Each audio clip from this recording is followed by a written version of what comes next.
green. That means it's working, hopefully. Remember, I'm colourblind. It's terrible.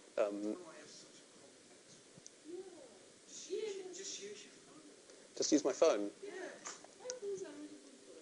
Well, Dave recommended this, and it seems to be working okay when it does work. Sorry?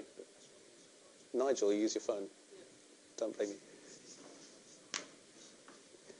Okay, so today the three of us are going to be talking about place. So what do you understand by place?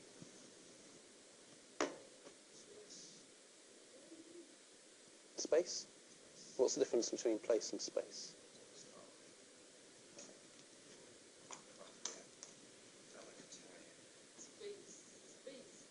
What's the difference between space and place in geographic terms?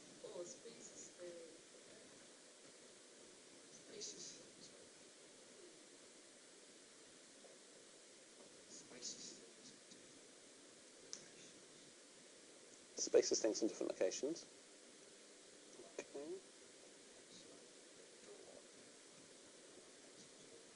Okay.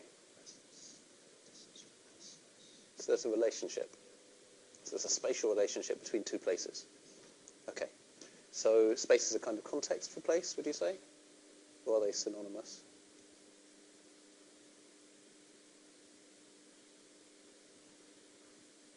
There's only three of us.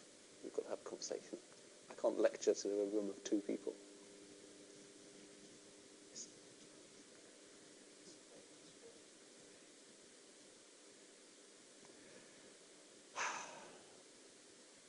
If you want, I can deliver this lecture to an empty room, and you can listen to the recording in your own home and engage with the recording of a PowerPoint.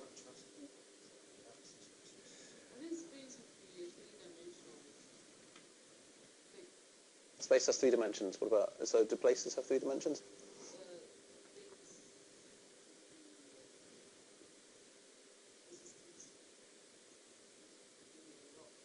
So a dot, a location. Okay. So here are some definitions. Well, not definitions, kind of descriptions. So taken out of a kind of human geography handbook. Specific geographic setting with distinctive physical, social and cultural attributes. So what does that definition involve? You've got the geographic setting and you've got attributes. So it's linking location with, so it's not just a location, it's suggesting, it's linking location plus attributes, and it could be all sorts of attributes. And I think we can distinguish between two different sorts of understandings of place. We can talk about conventional and relational, so I'll talk about that in a sec. You've already brought up relational, so you pointed out that you can have an object and another object, and the relationship between them constitutes something about their spatial place relationship. Yeah.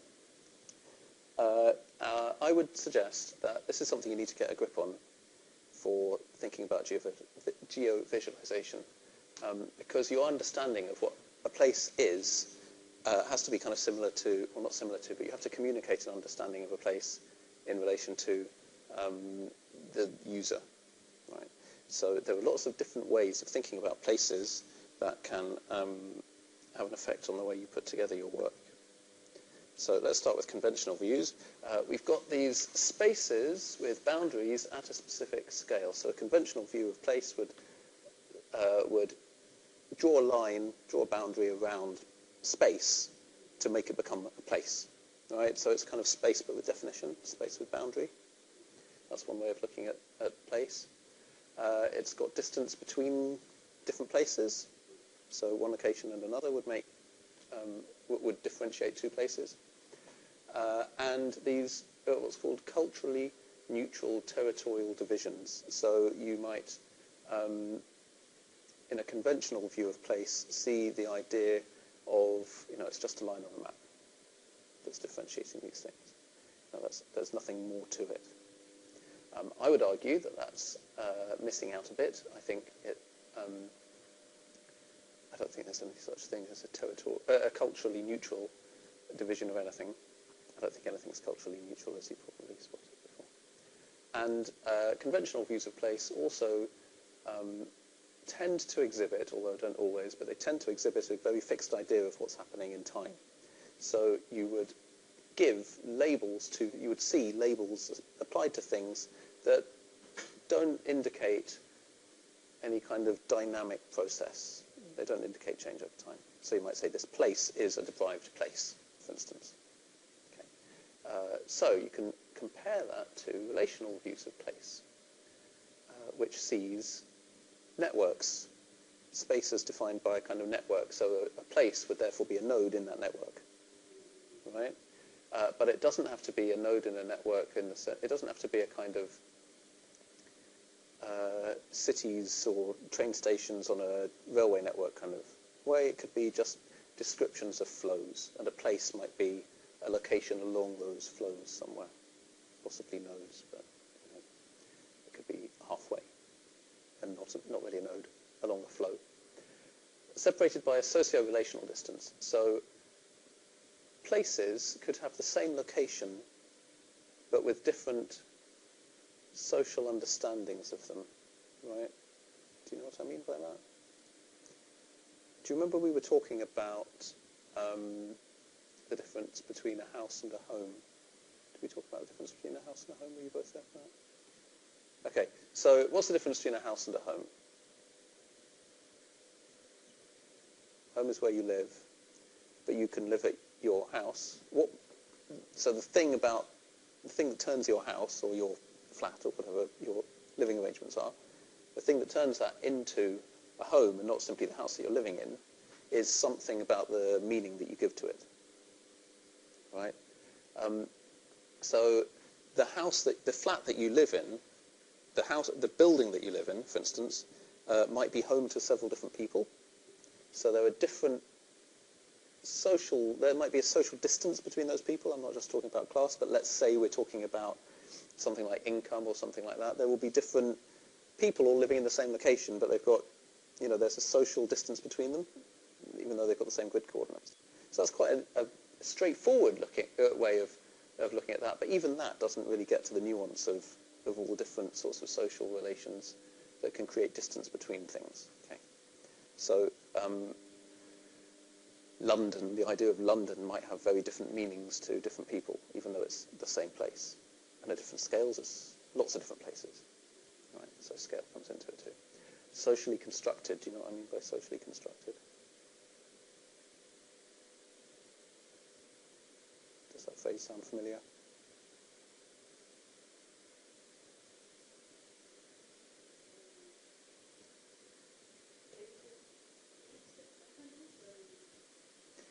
This social construction refers to the idea that it wouldn't exist if we didn't describe it or notice it. So it doesn't mean social as in friendship kind of social. It means society as a whole constructs ideas about things, and that's what makes things. Okay. So, for instance, a country is socially constructed because it's a product of social processes. It's not there independently, right? So England or Britain or the UK exist because of a kind of social process. They exist in in their performance. To use another kind of human geography term, I suppose, social science term. The fact that people patrol the boundaries or refer to these places makes them places. Yeah? Does that make sense? It doesn't exist independently. If there were no people, there wouldn't be any UK, right? You don't look sure. Does that make sense? Would you disagree?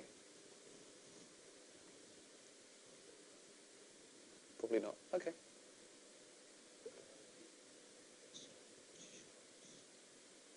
How would it be the British Isles?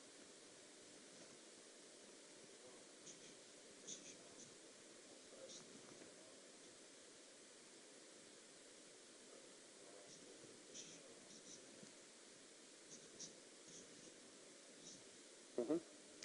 So it's a physical description, right? So where do descriptions come from?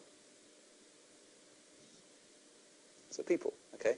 So the fact that we call that collection of islands the British Isles is a social construct, right? It's created by people. The islands might still exist, but would they exist as the British Isles? You know, it needs people to say, all of these bits are all part of the British Isles, right? All of those bits, but not those bits. You know, why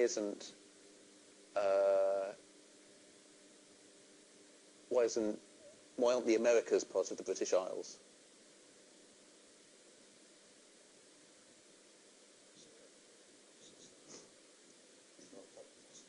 Okay, so what if there were another island 10 kilometres off the coast of Ireland? Okay, part of the British Isles or not?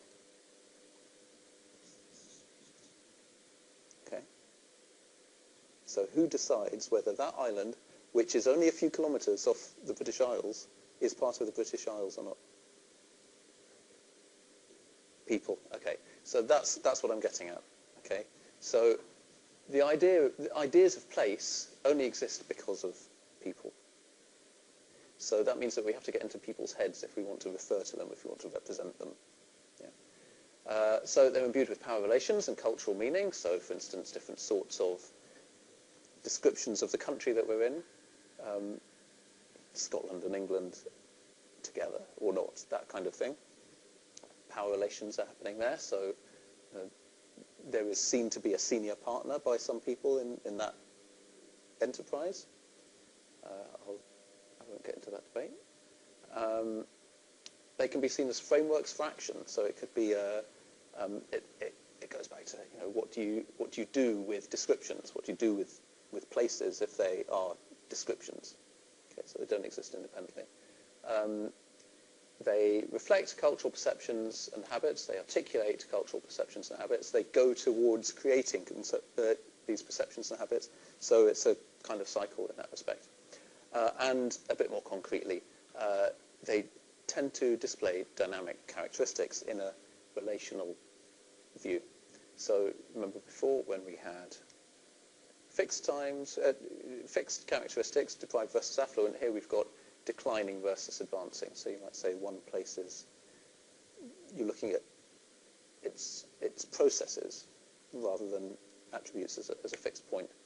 And this is a big problem for mapping anyway, right? This is always a difficult one. How do you capture without using time sliders change over time? Oh, I mean, time sliders are a way of capturing change over time, but I think they've got their own problems. But you want to get a sense without necessarily making it super interactive of what change over time is. That's an ongoing problem for cartography and visualization, I would argue. So what do you think about all of that? Useful, or wish you hadn't come now? Useful. It's kind of you to say. Okay, so place has a point in space. It's got location, but that's only one part of it. It also needs a context, and it also needs somebody or someone to give it a sense of place. So without a sense of place, it's only a location. Yeah? You with me? Cool. So it needs a kind of context. It needs to be in relation to other places. It can't just be a point in space with reference to a coordinate system. It needs to have other things going on, and it needs to have an experiential aspect to it to give it a sense of place. So where do we get this context from? So it can be space. It could be other things that are happening. The kind of container for the place you could regard as space. Space has got a kind of human geography. Human geographers give space another whole set of meanings. I'm not going to go into too much detail about that. But have you come across David Harvey? Geographer called David Harvey. Heard of him? Okay. So David Harvey said, different human practices create and make use of distinctive conceptualizations of space, which is important for our purposes because if everybody's got a different purpose and a different idea of what's going on, you need to find common denominators, or you need to find ways of articulating your own conception of space. Okay? And that means you can do quite creative things, I think. You don't have to rely on the Google Maps conception of space. You can think outside the container that sort of thing appears in. Place is also contextualized by scale. So these are fundamental parts of geography, right? Space, scale, flows, place, and time. So scale, and you know what cartographic scale is, obviously. But you can also have hierarchical scale, methodological scale. So do you know what I mean by that? What might I mean by that? Mm-hmm.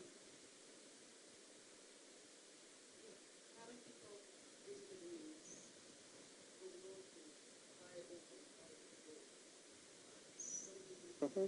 Yeah, rankings, and the ways that we create those rankings.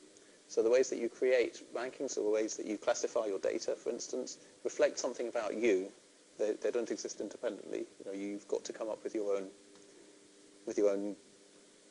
ways of classifying data, for instance. So hierarchical scale will be reflection on you.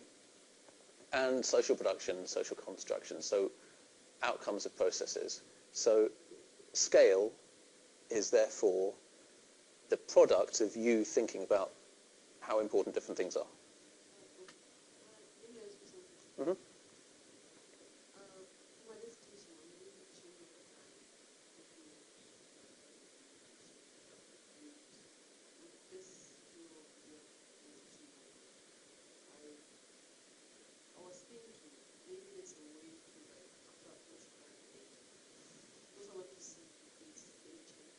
Mm-hmm.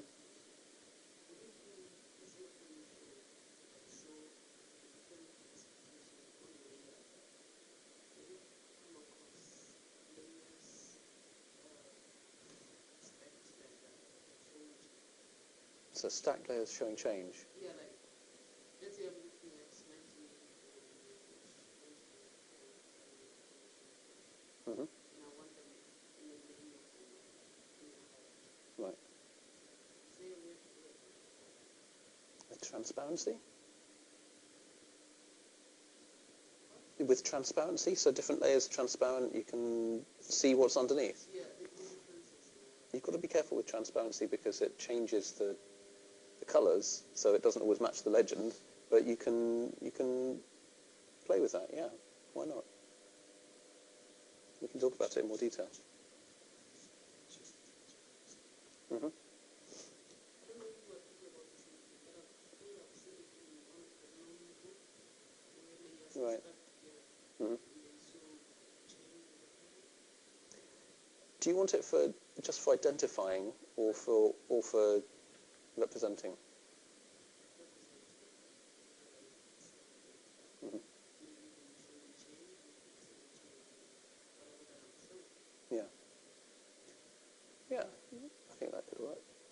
It depends what the data look like. We could talk about it and bring me the stuff. Oh, you also need to change. You're doing. What's your changeover time thing?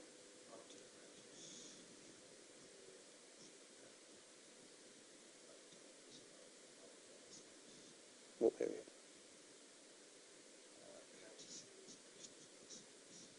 Right. 20th century or early. Cool. Okay. I want to see that too. Oh yeah. So right, places contextualized by flows. We'll talk about that in more detail. So places contextualized by flows, we might say. So it's you might have a location that's given context by its relationship to other places because of movements between them, movements of people, movements of knowledge, movements of money, movements of whatever. And so nodes on a network, and time. So thinking about dynamic processes change over time. So that gives place a context. You know, think of ways that works, right? Okay. David Harvey also says to produce one dominant cartographic image out of all this multiplicity, and he's writing specifically about cities, but this applies to any place, I think, is a power-laden act of domination. It is to force a discursive representational exercise upon multiple cartographies to suppress difference and to establish a homogeneity of representation. So what's he saying?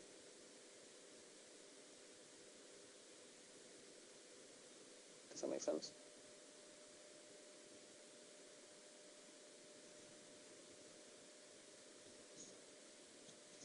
Okay, so multiplicity. So what he's saying is that places have got multiple attributes, right? They've got lots of different contexts. They've got lots of things going on. So you think of somewhere like London, right? It's got millions of people. It's got lots of things happening. It's got networks and flows in all directions and in all sorts of ways. Everything that you can think of is happening in London, right? So if all human life is there, how do you map it? If somebody said to you, make a map of London, you could make 7 million maps and you still wouldn't have a map of London, right? So when people make maps of London, it's an exercise in power, right? It's deciding what is and what isn't. You know the expression to put something on the map? Mm-hmm. Yeah. So what do you want to see? So let's say you've got a government agency that wants to map the road network, deciding what roads count as roads. Any road in any Greater London borough. Okay. So what about footpaths? Okay. So you've decided not to map rights of way, but just what you define as roads. Okay. So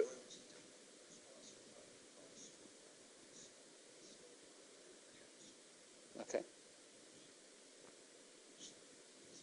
Okay. So you've made a decision that what you need is a map of infrastructure that doesn't include information about right of way. Okay?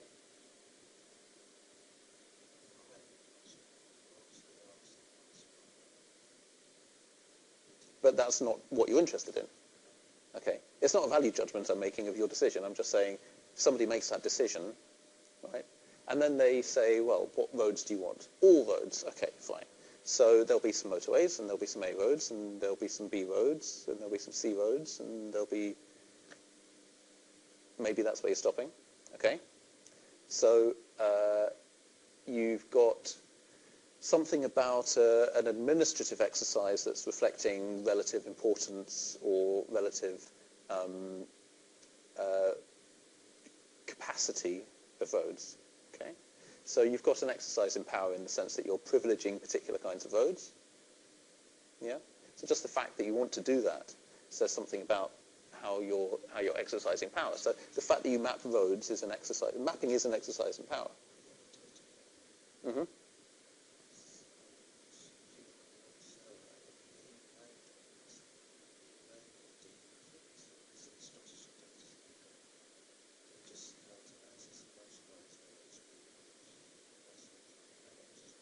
Okay. Okay.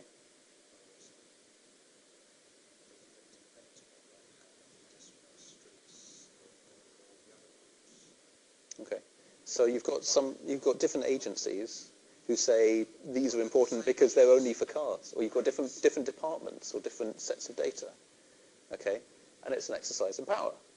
It's not necessarily an exercise in locking people up or prohibiting people from accessing things. It's just saying we're going to have a data set that doesn't include the people, it only includes the cars. Or it doesn't show the cycle lanes, it only shows the car routes. Okay.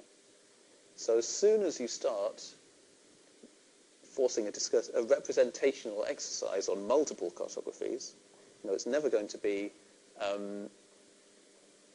an expression of all the multiplicities, right? It's never going to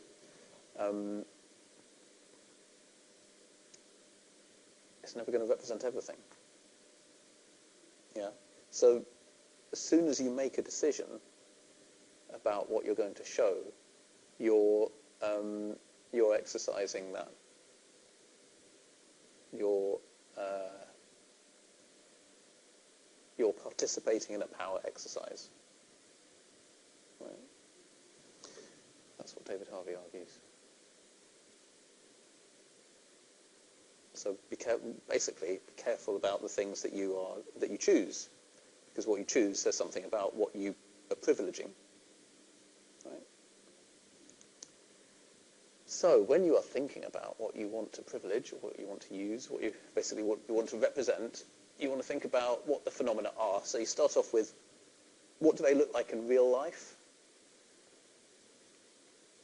That's a good place to start. Think carefully about what the phenomena actually are. Okay, so if you say, well, I want a map of roads, for instance, you then have to go on a kind of mental exercise of what roads are. Okay, it's easily said, map roads, but it's more difficult to decide what the roads are going to be. Yeah. Okay. Then you can think about how the phenomena are related to place, so how are they distributed? What do they look like in real life?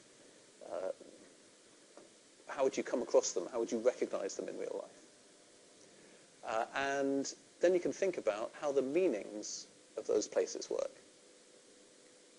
And which of the sorts of meanings that we've talked about, or that we're going to talk about, any of the meanings that you might think about, how does that fit in with what you've got, who you're talking to, what you think about it?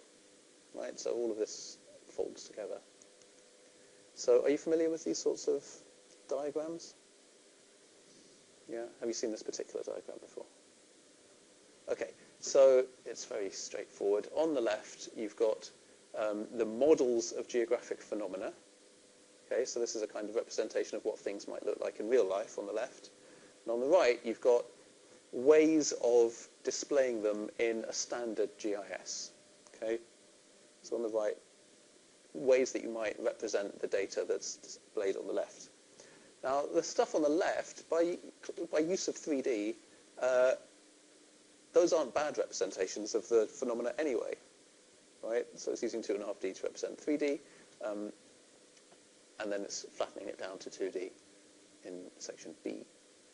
So, for instance, you've got, in the very top left, the number of employees at a county courthouse, and I guess it's suggesting that the height of these is the number of people, or maybe it's total numbers of people and their heights. I don't know, but let's say what that is, or where they are within a courthouse, or maybe there are lots of courthouses and it's the numbers at lots of. Okay, but is this square or rectangle, whatever it is, supposed to represent one courthouse and individual people within it, or is it supposed to represent lots of courthouses? Each of these data points is what is a single courthouse, and the height of the thing is.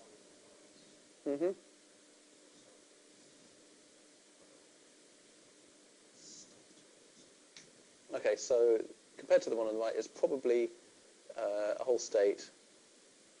Obviously, it's American, and each of these dots isn't a person, but it's a courthouse. So it's been decided that a good way of representing that might be proportional symbols.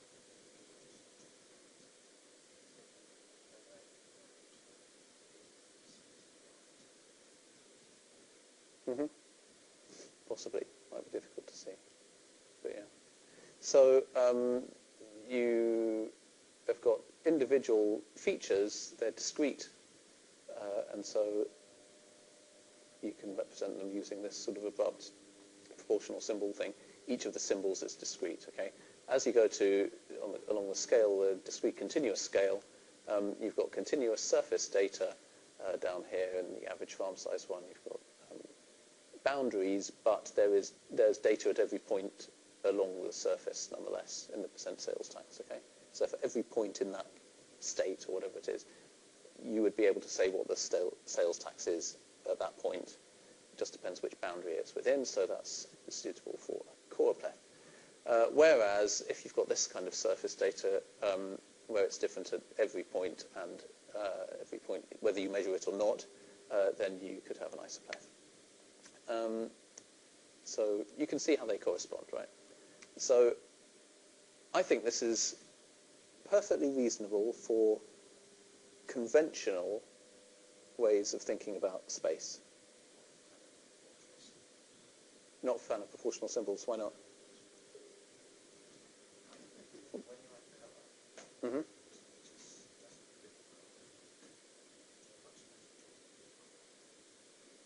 Better job with the choropleth.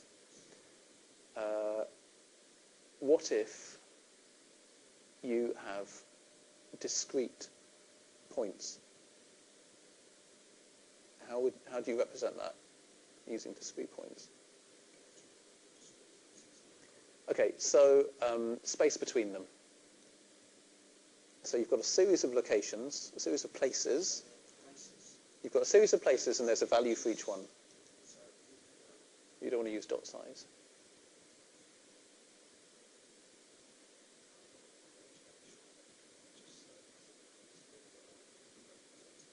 Mm-hmm. I agree. It's very difficult to read data off a proportional symbol. Pie charts. I never, ever want to see a pie chart on a map. Which one? Yeah, I've seen pie charts on maps. I try and discourage first years from doing them. I harangue them. Yeah, I can't bear pie charts on maps. Really? That's interesting. I'll talk to him about that. Mm-hmm. I don't get it. I don't get pie charts in the first place anyway. I don't like pie charts. Anyway, mapped or not, I don't see the point of a pie chart. I think there are better ways of representing percentages than pie charts. I think pie charts are like the Comic Sans of data visualization. You know, they have their place, but it's basically a comic, right? Or, well, I don't know. A pie. Okay, so these are conventional ways, right? So what I'm arguing is you've got to think about how you might turn relational understandings of place into visualizations, right? And that's a challenge because you can draw lines between things where there are networks, and you can have different widths of your lines depending on the quantity of the flow. But aside from that, it's very difficult to get across a sense of place using a geovisualization. Okay, I think. So how do you go about doing that? Well, you've got all your standard tools, different symbols, fonts, and colors, and so on, typefaces. Descriptions. Descriptions are useful. Have you come across Wallace Stevens, an American poet, modernist poet? He said, people do not live in places, but in the description of places. Okay. So you've got a mental idea of what's going on around you. You've got a mental map of your environment.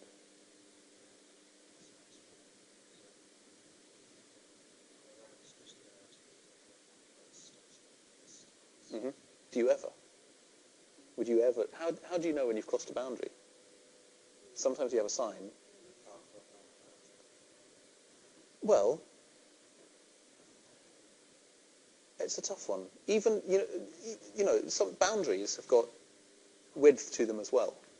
There are very few phenomena in real life where you can step over a line and say, I was in one place and now I'm in another. You know when you go into Kingston and there's a sign saying town centre, and you follow the sign, how do you know when you're at the town centre? Where's the town centre? Where's the centre of Kingston?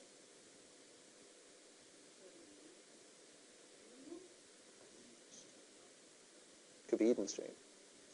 Why? The shopping, okay. So you're privileging shopping, okay. You see what I mean? About social construction, right? We do.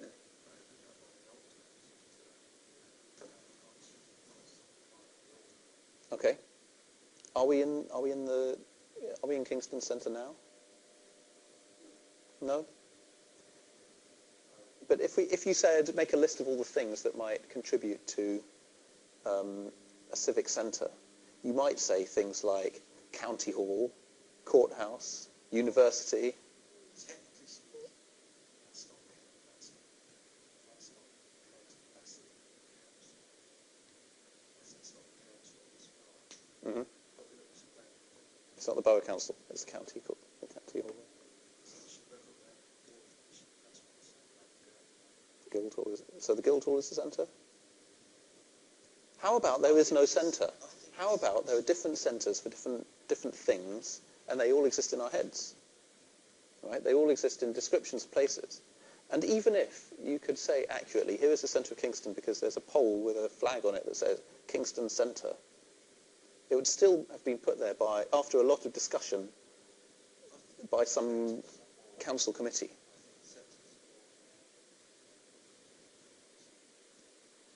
A centre is an area. Okay. So how do you know when you've crossed the threshold into that area? No. So what I'm trying to get at is how does Kingston have a sense of place? It's got lots of different senses of place, and they don't necessarily go with a location. So Kingston exists without a location, right? We can say whether we're in it because we can draw a boundary around the whole of Kingston. You don't really know where you are. Any time you travel through Kingston, you can't say we finally reached the true Kingston. You know it when you've left.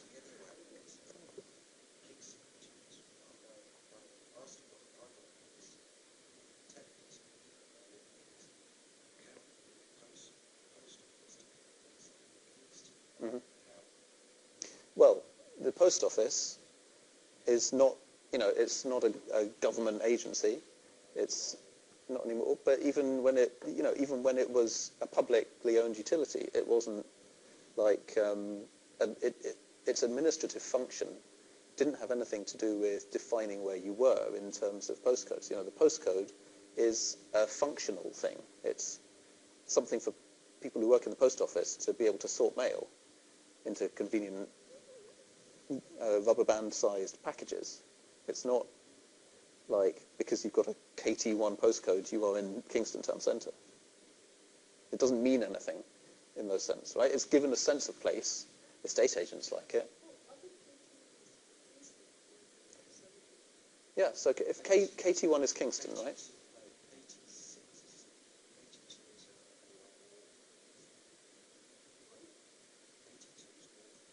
But these aren't real places, right? These originate in human activity.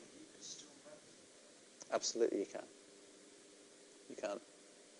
But do they evoke a sense? Do they contribute to a sense of place? In some ways, yeah. Mm-hmm. But you might have a stronger sense of. Okay, so where I live, and I suppose that's true for here as well. It's true all over London, right? Postcodes have a relationship with house prices.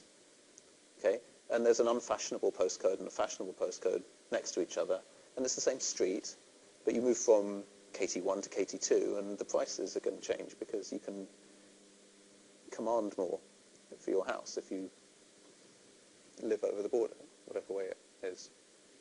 Anyway, so description, you get the drift, and you've got other physical senses too, which you should not neglect. And you can also think of place as a character in a story. So what do I mean by all this?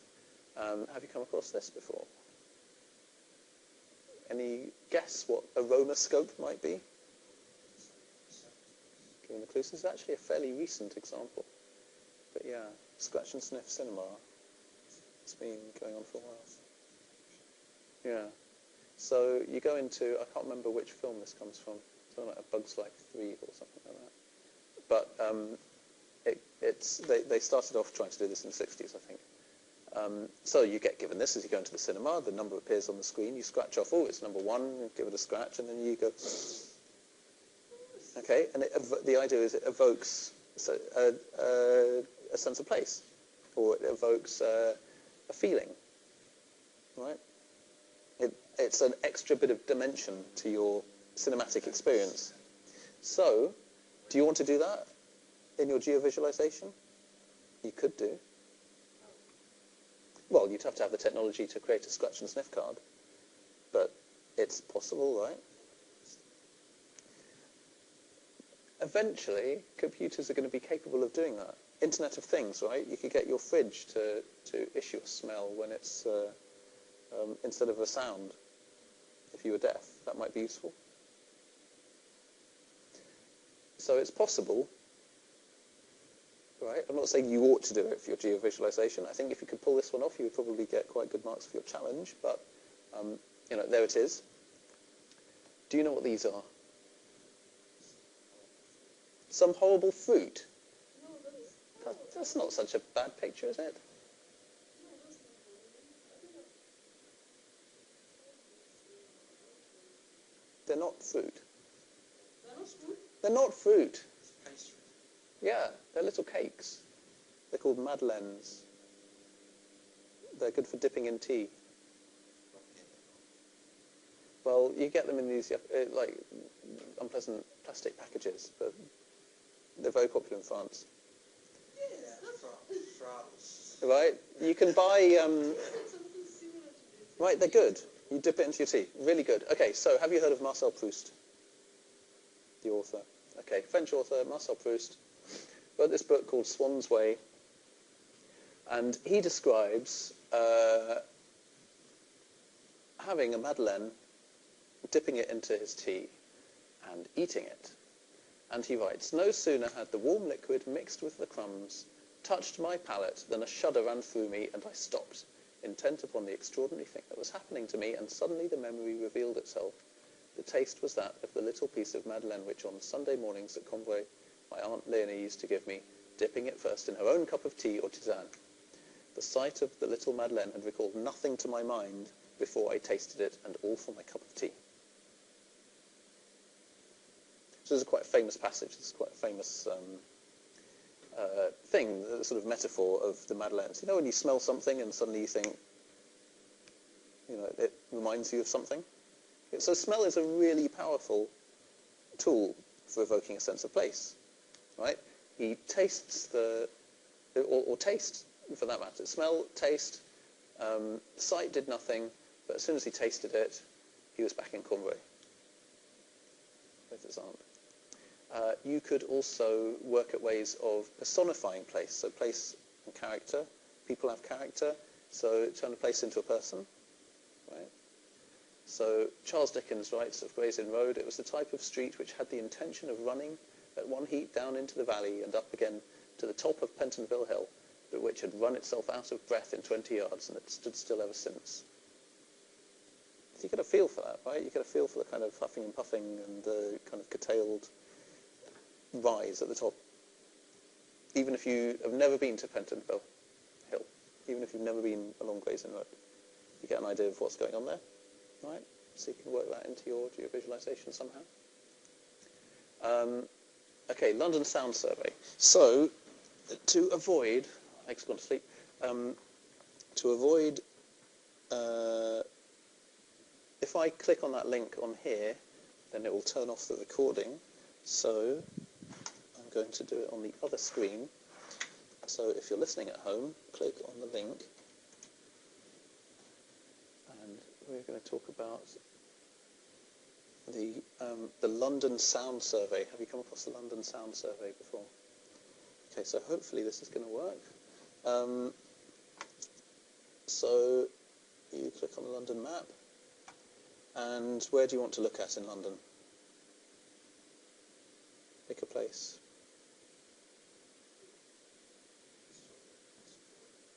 You want to start in Croydon?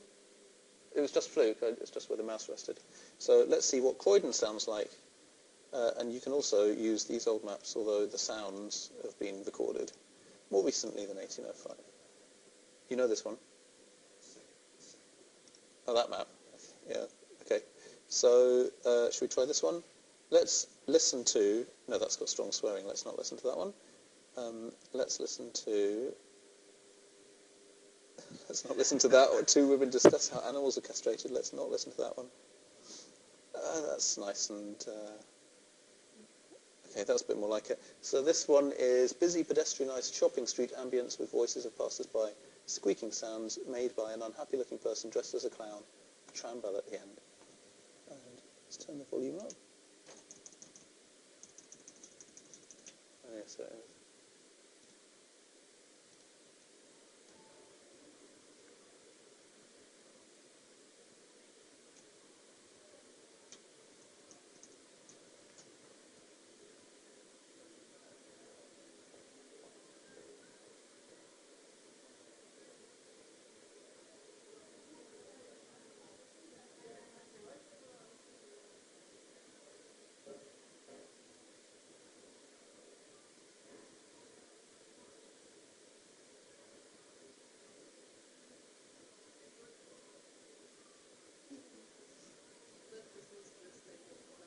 okay, shall we fast forward a bit because there's 2 minutes or so of this one.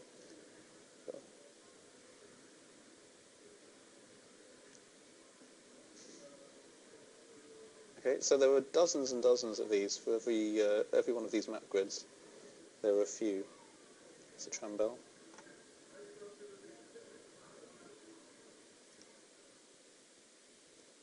So that's what Croydon sounds like. So Kingston, it's one of these. Is that the...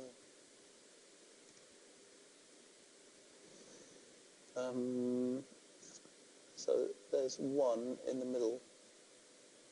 I think that's the only one. You can see it better on here. Yeah, that's the only one.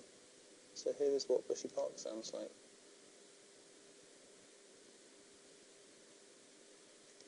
Crows, magpies, ring-necked parakeets and other bird song, very faint traffic rumble.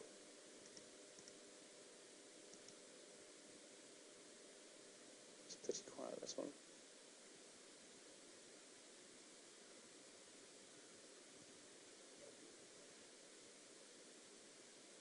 I think I heard a crow.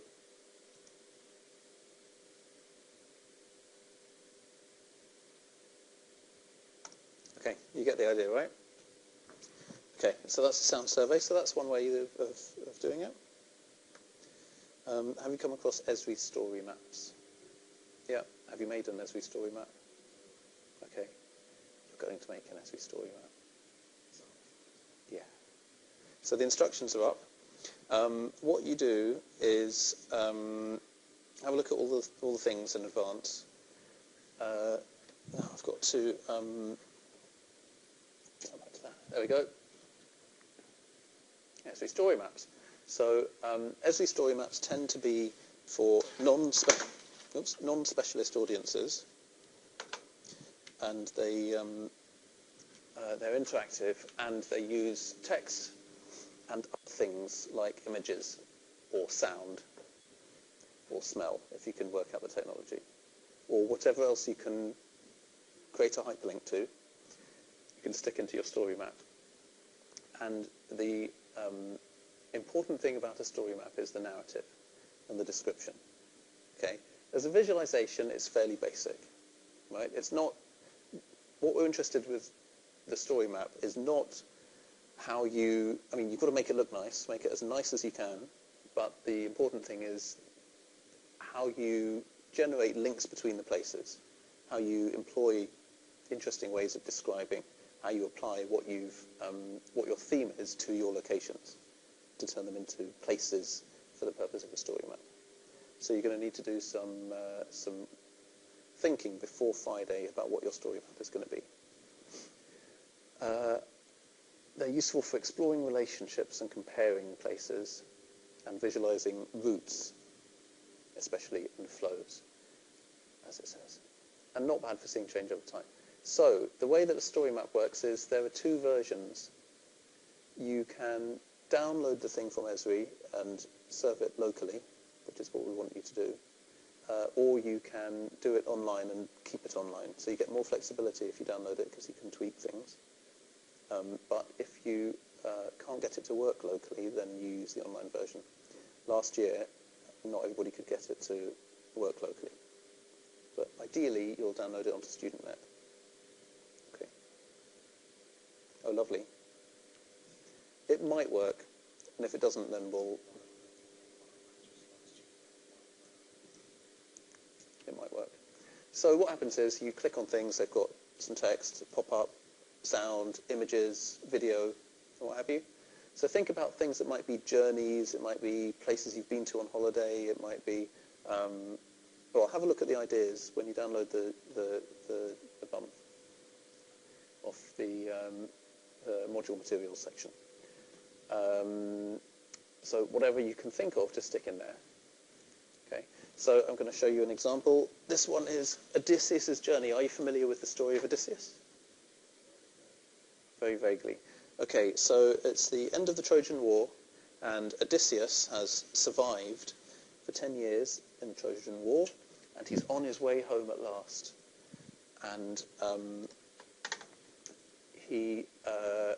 on his way home, he angers the gods who blow him off course, and he spends 10 years trying to get back to his wife. So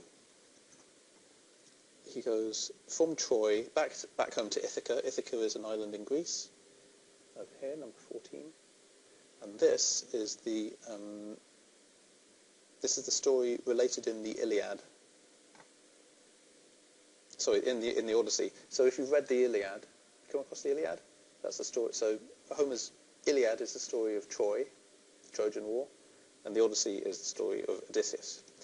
So you start with number 1. You click on 1 and it shows you where it is on the map itself, and you can see that the map has been chosen. It's a nice kind of ancient world looking kind of map, right? Well, it's still got contemporary, it's got modern boundaries on it, modern names, but it's got this kind of, parchment look or old paper look to it. So you've got different presets you can choose from. Click on that, it comes up with this image. It's got some classical art showing you a scene. If you click on that, then you get to see the picture easily. And here's a little bit of text. So then you click across, and I think you can use the keyboard keys as well. So then it tells you where number 2 is. It's got some bump about the story. He lands at Smara. Click on that, you get to see the picture, etc. Don't need to show you the whole thing, but you can peruse it at your leisure. But as it goes around the Mediterranean, as this journey goes around the Mediterranean, you can see all the places and a little bit about them and representations of those places. So it's quite a neat little... Yeah, you are. Okay, so easier to decide in advance what you're going to do. Doesn't have to be a story like this story. Doesn't have to be this material. It could be video that you've taken of something else. But what you need is locations with a theme that links them. Okay? And there were some ideas for you on the website.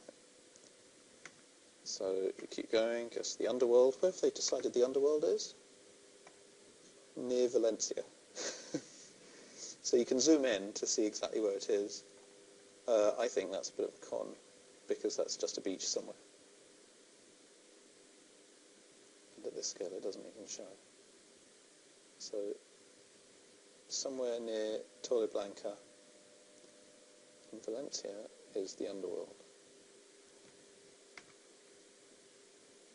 Sardinia, Sicily, etc. And eventually he ends up home.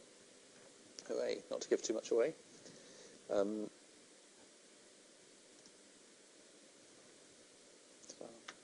Okay, so can you see what the use of that might be? Okay, start thinking about how you're going to do it.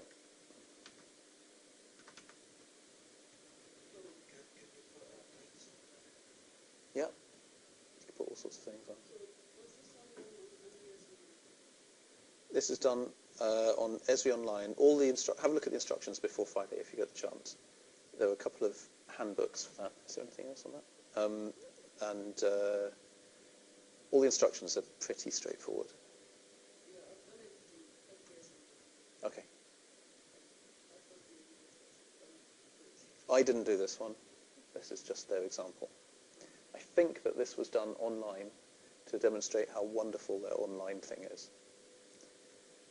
if it works, then it's superior to the downloadable one if it doesn't work, but hopefully the downloadable one will work and you'll be able to tweak it. But if it doesn't work, then online. Sound good? Cool. Any questions before you go? See you on Friday then.